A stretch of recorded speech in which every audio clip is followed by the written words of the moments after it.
Halo guys, perkenalkan nama saya Yohanes Tegarayan Leovai. Di sini saya akan menjelaskan secara singkat wisata yang ada di kampung saya, yaitu Gereja Katolik tertua di Kalimantan Barat. Ya, pasti untuk kawan-kawan sudah pernah mendengar tentang gereja tertua ini. Di desa terpencil di pinggir Sungai Seberuang, di tengah hutan Kalimantan, ada bangunan tua dari kayu yang sangat megah. Itulah Gereja Katolik Santo Fidelis di Desa Sejiram. Desa Sejiram terletak di Kecamatan Seberuang, Kabupaten Kapuas Hulu, Provinsi Kalimantan Barat. Gereja Santo Fidelis Sejiram ini bukan gereja biasa. Gereja ini dibangun pada tahun 1892, sehingga merupakan gereja tertua di Kalimantan Barat. Begitu pentingnya gereja tua ini dalam memajukan masyarakat pribumi di Kalimantan Barat. Pemerintah telah menetapkan Gereja Sejiram sebagai bangunan sejarah yang dilindungi. Gereja Sejiram dibangun pada zaman pemerintahan kolonial Belanda. Dengan izin dari pemerintah, diutuslah Pastor Loymans untuk menyebarkan agama Katolik bagi orang Dayak di pedalaman Kalimantan. Menurut catatan sejarah Keuskupan Sintang, tanggal 29 Juli 1890, Pastor Loymans tiba di Smitau, kota kecil yang terletak di tepi sungai Kapuas ini dikuasai Belanda dan menjadi pusat perdagangan bagi daerah-daerah terpencil di sekitarnya.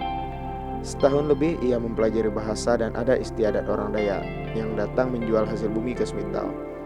Untuk lebih mendekatkan diri dengan orang Dayak yang belum menganut agama tertentu, pastor pun pindah ke pedalaman di Sejiram. Kedatangan Pastor Loymans disambut hangat oleh para pemimpin adat. Tahun 1892, dengan dibantu beberapa orang Dayak, pastor mendirikan pondok di pinggir Sungai Seberuang, tak jauh dari perkampungan orang Dayak. Di tempat itulah kemudian dibangun gereja, sekolah, dan asrama untuk anak-anak sekolah. Untuk mengurusi umat dan anak-anak sekolah, Pastor Loymans dibantu Pastor Mulder. Sayang sekali, pada tahun 1898, kedua pastor itu ditarik dari Sejiram dan ditugaskan ke daerah lain. 8 tahun kemudian, ketika Pastor Eugenius dan Pastor Camillus yang ditugaskan mengurus Gereja Sejiram datang. Gereja Sejiram sudah tidak ada lagi, namun anak-anak yang dulu dibaptis oleh Pastor Loymans masih ada dan sudah dewasa. Mereka dengan mudah dikumpulkan untuk diajak kembali beribadah dan memperdalam agama.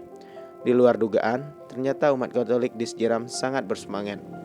Dengan cara bergotong royong, mereka mendirikan kembali gedung gereja, rumah buat pastor, sekolah, juga asrama untuk anak-anak sekolah. Uniknya, semua bangunan dibuat dari kayu. Soalnya, di sini memang masih banyak pohon besar dan bagus untuk dibuat bangunan.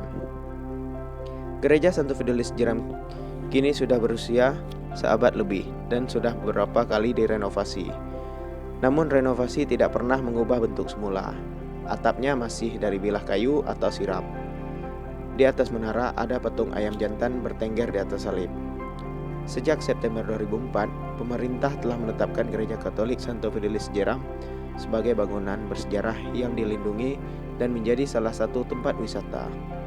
Meski usianya sudah ratusan tahun, Gereja tua Sejiram masih tetap kokoh berdiri. Oh ya, mungkin ada kawan-kawan yang bertanya tentang bangunan apa yang belum jadi sepenuhnya tadi.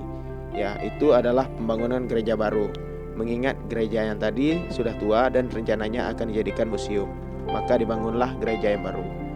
Ayo untuk teman-teman semua, silahkan berkunjung ke Gereja Santo Fidelis Sejiram. Untuk akses jalan ke sini menuju Gereja Santo Fidelis Sejiram sangat strategis karena terletak di Jalan Poros Penunjang Lintas Selatan dan dekat dengan Keuskupan Sintang, dengan akses jalan yang sangat memadai, sehingga banyak wisatawan atau turis yang berkunjung untuk mengabadikan momen pada saat berkunjung ke gereja tertua di Kalimantan Barat.